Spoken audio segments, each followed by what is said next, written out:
Grüß euch miteinander und herzlich willkommen beim Jungfrau-Zeitung Panorama aus Bern. Wir haben für euch den Rettungschef aus Grindelwald, der Kurt Amacher. Wir schauen zurück auf seine bewegende Geschichte. Im Kanton Aargau wird auf einem Feld Cannabis angepflanzt und das ganz legal. Und ausgesteinelt, der Steinstosser Daniel Schmocker hört nach fast einem Vierteljahrhundert auf. Vor diesen Top-Stories jetzt aber zuerst noch aktuelle Kurzmeldungen aus der Region für euch. Und noch ein Wolf darf abgeschossen werden. Der Kanton Wallis hat den Abschuss von einem Wolf in der Region Goms-Aletsch angeordnet. Das Tier hat 30 Nutztiere auf einer nicht schützbaren Alp gerissen. Der Gründer des Museums für Kommunikation ist verstorben. Im 92. Lebensjahr ist am 3. Juli der Heiner Hofer verstorben. Der ehemalige Präsident der Stiftung für Geschichte der Post und Telekommunikation hat die Neupositionierung des Museums enorm geprägt. Grössinnen wie der Reinhold Messner könnten ihren Titel verlieren. Die Geschichte des Extrembergsteigen muss möglicherweise umgeschrieben werden.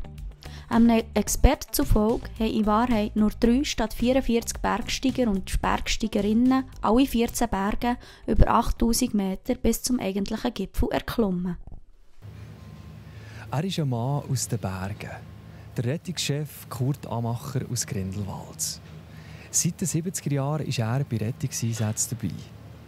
Wir schauen mit dem Rettungschef zurück auf seine bewegenden fast 30 Einsatzjahre. Wie blickst du zurück auf die knapp 30 Jahre? Es war zum Teil sehr anstrengend, aber es war sehr, sehr lehrreich dabei gewesen, und für mich war das eine grosse Lebensschule eigentlich im Nachhinein gesehen. Wenn du verantwortlich bist von der Rettungsstation, ist eigentlich das eine ist die Bergrettung selber und das andere ist, dass du auf deine Leute schaust, dass die eigene Sicherheit kommt vorab. Klar wollten wir retten, aber die eigene Sicherheit kommt vorab. Und für mich war das jeweils etwas vom Ersten, was ich geschaut habe. Dürfen wir das verantworten?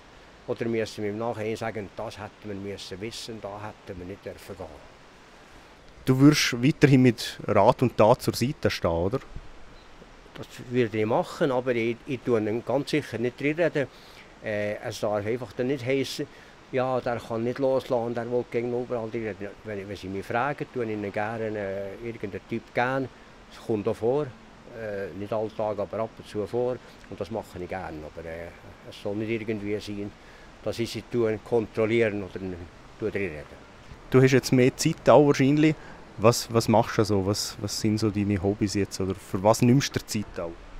Also ich habe noch Familie, ich habe ganz schöne, liebe Grosskinder. Ich tue ganz gerne Golf spielen. Ich tue noch etwas zu Bergen, allerdings mit Kollegen oder mit alten, guten Gästen. Oder einen schönen Töpf habe ich auch noch, den ich ab und zu bewegen muss. Die Arbeit geht mir also geht mir nicht aus, es wird mir nicht langweilig. Von den Bergen jetzt in den Kanton Aargau. Dort wird auf einem Feld Cannabis angepflanzt. Und das völlig legal. Die Firma Pure Production hat vom BAG eine Ausnahmebewilligung bekommen. Die Ernte fließt in ein Pilotprojekt in Basel zur kontrollierten Cannabisabgabe.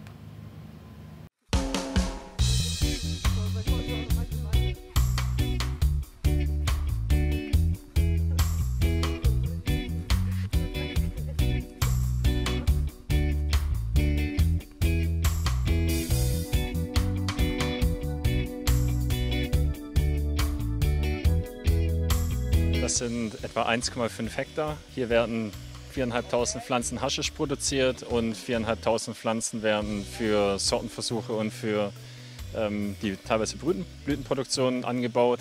Der Ertrag der jeweiligen Sorten schwankt extrem von Sorte zu Sorte, aber zwischen paar 50 Gramm bis 400 Gramm pro Pflanze ist möglich.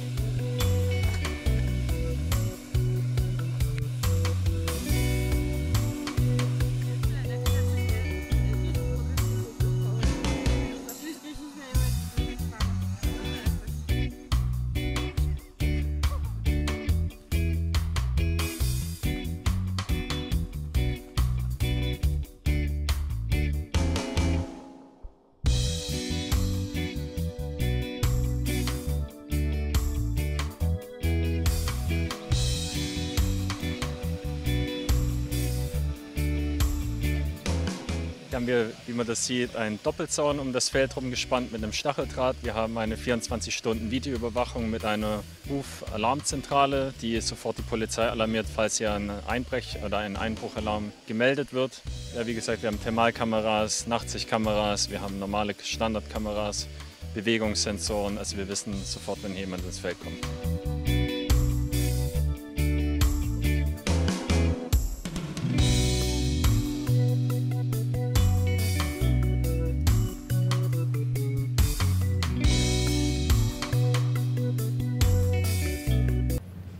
Ja, und jetzt ein bisschen zu einem anderen Stoner, wenn man so will.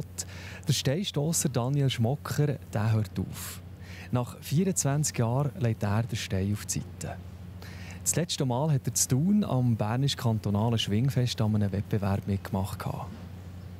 Ja, wo vor der letzte Stein geworfen ist von deiner Karriere, was ist dir dort durch den Kopf gegangen?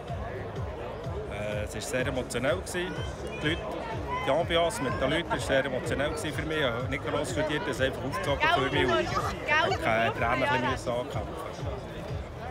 Wenn du zurückschaust auf deine Karriere, was bleibt dir noch besonders in Erinnerung? Sicher die schönen eidgenössischen Feste, die wir hatten, die Kameradschaft und die verschiedenen Orte, wo wir herreisen konnten, wo wir an die Steinstosse durften. Jetzt ist ein bisschen mehr Zeit, kann man sagen. Wie wirst du die Zeit fühlen? Hast du dort schon einen Plan gemacht? Ich habe mir jetzt ein Stromvelo gekauft, das geht ein bisschen mehr Velo fahren und mit dem Camper gehen wir ein bisschen unterwegs. Und zu den Grosskängen werden wir noch ein bisschen schauen. Ja. Und jetzt zum Wetter. Das hat ja Nächte nicht allen so Freude gemacht. Wie es die nächsten Tage genau aussieht, das sagen euch jetzt gerade unsere Experten von Meteo News. So viel für heute. Mehr spannende Artikel findet ihr auf unserer Webseite jungfrauzeitung.ch und wir hören und sehen uns morgen Abend wieder. Schönen Feierabend wünsche ich euch. Das Wetter wird euch präsentiert von Jungfrau Zeitung. Das ist Ihr Jungfrau-Zeitungswetter für den Kanton Bern. So schön sind Sie dabei. Ich heiße Sie ganz herzlich willkommen und grüße Sie heute von hoch oben aus dem Schnee vom atemberaubenden Jungfraujoch. Am heutigen Mittwoch verlagert sich ein Höhetief von der Bretagne in Richtung Benelux-Staaten. Im Vorfeld von dem Höhetief ist heute im Verlauf des Tages zwar weiterhin heiße, aber eben auch zunehmend feuchtere Luft zu uns eingeflossen und die Gewitterneigung die ist stark angestiegen.